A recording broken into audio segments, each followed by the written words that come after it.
À quoi ressemblera la vie dans une ville du futur? Réponse partielle avec Christophe Junac, directeur de l'innovation numérique de Nice Côte d'Azur.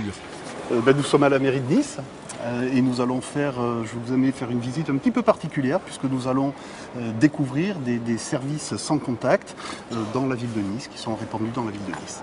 On y va? Allez, on y va. Allons-y.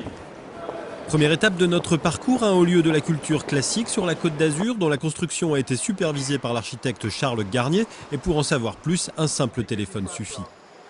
Alors ce qui se passe, j'ai passé mon téléphone sur une étiquette intelligente et j'utilise la fonction qui s'appelle Tag Read sur mon téléphone. C'est une fonction de lecture de tag qui permet de lire l'information du tag et de m'ouvrir une page sur internet qui me permet d'avoir des informations sur le monument que je suis en train de regarder. Et des monuments équipés de la sorte, Nice en compte déjà un certain nombre. Donc en fait, il y a 16 bâtiments qui sont équipés de ce dispositif et donc on peut proposer aux visiteurs des parcours dans la vieille ville pour aller à la rencontre des monuments du Vieux-Nice. Un parcours qui nécessite parfois d'emprunter les transports en commun et là encore, la technologie sans contact va se révéler fort utile. Il y a deux possibilités d'action. Une première possibilité qui est l'information voyageur. Donc j'approche mon téléphone et là j'utilise à nouveau la fonction de Tag Read et au travers d'Internet, parce que mon téléphone est connecté à Internet, je récupère des informations sur l'heure exacte d'arrivée du prochain bus ou du prochain tramway.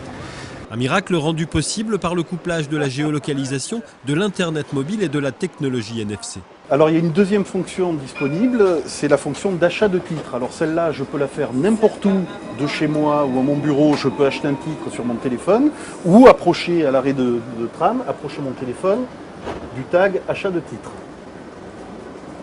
Une fois à bord, pour valider son ticket, le téléphone est encore reconnu. Maintenant, il suffit que j'approche mon téléphone devant le valideur pour que mon titre de transport soit validé. Enfin, en cas de contrôle, plus besoin de fouiller anxieusement dans ses poches pour retrouver son billet. Voilà, super. Merci monsieur. Merci beaucoup. À Nice, l'expérimentation menée par Christophe Junac a déjà convaincu 2500 personnes, un bilan jugé très satisfaisant par la ville et l'association française du sans-contact mobile qui préfigure des déploiements à grande échelle du NFC en milieu urbain dès 2011. Une technologie éprouvée donc, mais également conviviale. Donc j'ai pas de monnaie sur moi, mais j'ai mon téléphone. Je vais vous inviter à boire un café. Allons-y. Car même pour les plus petits montants, le NFC sera bientôt accepté partout, aux terrasses des cafés par exemple, avec un équipement très similaire à celui utilisé pour les cartes bancaires. Voilà, donc ça nous fait 5,60 € s'il vous plaît. Et voilà, une transaction instantanée avec en prime un joli ticket.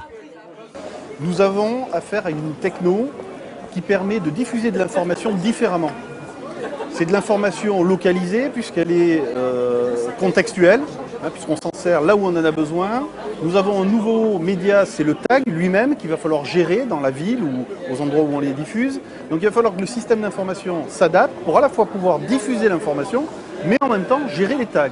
Avant on avait un terminal, un PC, un net PC, et aujourd'hui il y a des nouvelles petites puces qui apparaissent de ci, de là, et qui vont permettre de rentrer directement dans le système d'information. Il faut maîtriser toute cette chaîne.